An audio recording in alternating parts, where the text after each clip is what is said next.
भाजपनं MY समीकरण निवडणुकांमध्ये यशस्वी ठरवत असताना आता मुंबईत सुद्धा भाजपची रणनीती ठरलेली आहे। आपल्यासोबत फोन लाईनवरून गणेश कवळे जोडलेले आहेत। गणेश, मुंबईमध्ये MY समीकरण लागू होत आहे, नेमकं हा प्रकार काय आहे? MY समीकरण काय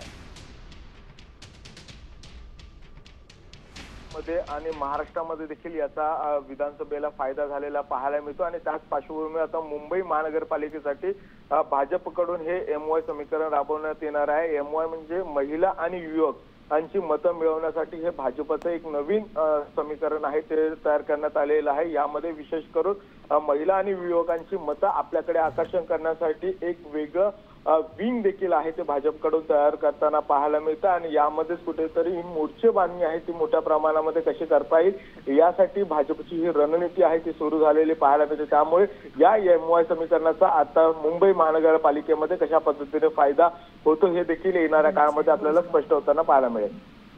धन्यवाद गणेश सविस्तर माहितीसाठी। आपण पाहतोय की मुंबईमध्ये सुद्धा महिला आणि युवकांना समोर ठेवून आता हे समीकरण राबवण्यात येणार आहे।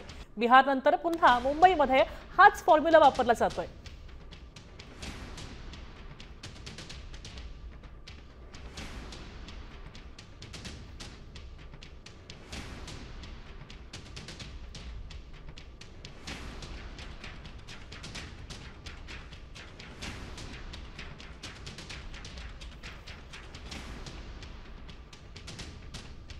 आपण पाहतोय की मुंबईमध्ये सुद्धा आता MY समीकरण राबवलं जात आहे, महिलांना समोर ठेवलं जात आहे। खरं तर महिलांचा विकास मुंबईने करायचा विचार केला होताच, मात्र